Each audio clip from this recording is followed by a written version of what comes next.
Hello and welcome to Cover to Cover, the show where I give you my opinion of what's on the sporting bookshelves at the moment. If you've got a sports book you'd like to add to some of these fine tomes behind me, we'd love to hear from you. Or if you'd like to respond to any of the things that I've been saying on Cover to Cover over the last couple of years, we'd also enjoy your responses. And here is the email address. It is sean.everett@supersport.com.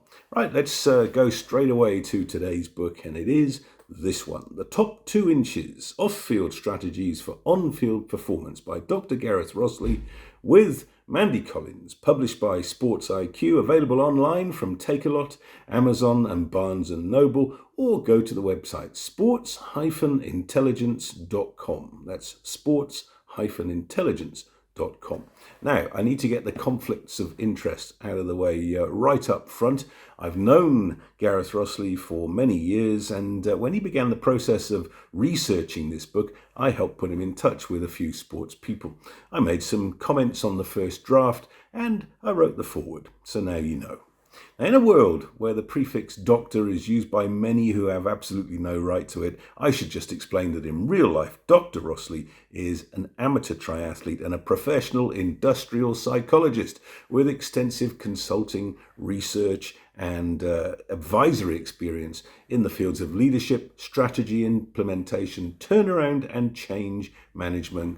And this book grew out of his doctoral thesis. It's not often that we get to say that on Cover to Cover. Now let's get to grips with what the book is about. Essentially this.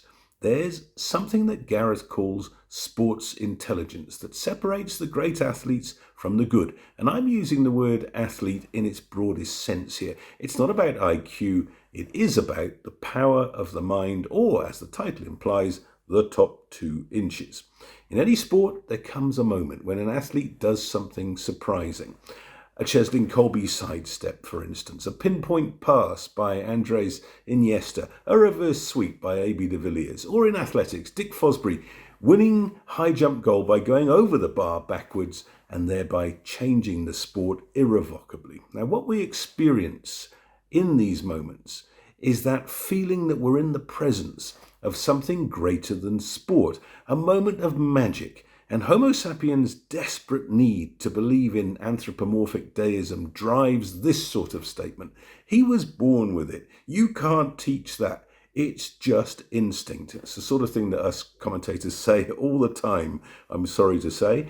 And the top 2 inches argues vehemently against that and for the idea that sports intelligence can indeed be taught. Now, one section of the book is devoted to case studies, where Garrath has helped in spheres as wide apart as Body Beautiful competitions and schoolboy rugby, and his methods and methodology are demonstrably malleable, as applicable to an individual who wants to get better as they are to a coach who wants everyone to get better. First half of the book can be hard going because it's laying the foundations for the concept. There's a lot to take in, something that Garrath admits at various stages of the text, but even at its most dense, the text is broken up into bite-sized pieces with subheadings and the like that improve the flow. For this, I must just doff my cap to Mandy Collins, the media guru whose journalist's sensibility drives the text along.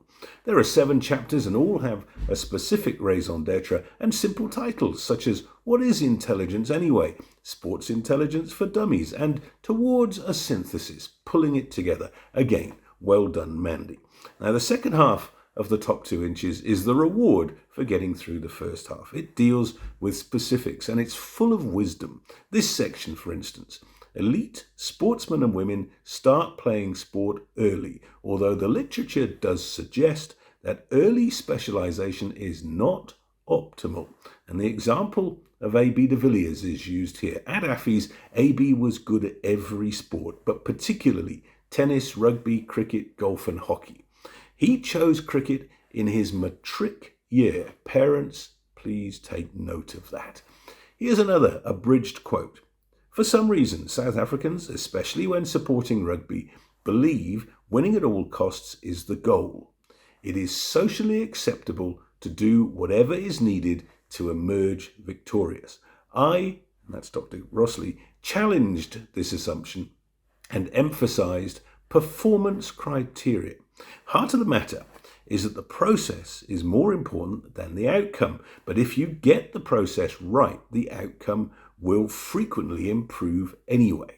Now, one of Garrath's guinea pigs, a competitive amateur lady tennis player, writes movingly of the dark moments on court that made her turn savagely inward, and the cure, the simple phrase, "What would Garrath do?" All the case studies and interviewees are anonymous in this book, but this particular character study will, I think, resonate with most readers. She writes about the voice in your head that all sports people have, and she poses the vital question: who is it? Your parents? Someone at school? A cruel lover? And then she hits the nail on the head when she reveals that the voice is seldom kind. It tells you how bad you are, questions the whole point of sport in the first place. She writes, you wouldn't keep quiet if you saw someone being so repeatedly vile to someone else. You'd fight them. Indeed, you'd ride into battle on a horse against them. So true. And yet we shout inwardly and sometimes outwardly at ourselves. The cure, she says, is to imagine how you'd treat a pet, how you talk to it in a gentle voice, make sure it's warm, delight in giving it treats, and so on. Now, if all this seems a little touchy-feely to you, then perhaps this is not the book for you. But I think there are plenty of people out there who will recognize themselves in these pages and perhaps want to use Garrath's methods to improve. Coaches in particular will find a plethora of ways to shake the tree. And consequently, I think there's enough meat in the second half of the book to overcome the starch of the first half, and I give it a very worthy 6 out of 10. That's it for today. Let me leave you with a quote from the greatest, Muhammad Ali, which Garrath uses in his introduction. It goes like this: the fight is won or lost far away from the witnesses, behind the lines, in the gym, and out there on the road, long before I dance under those lights.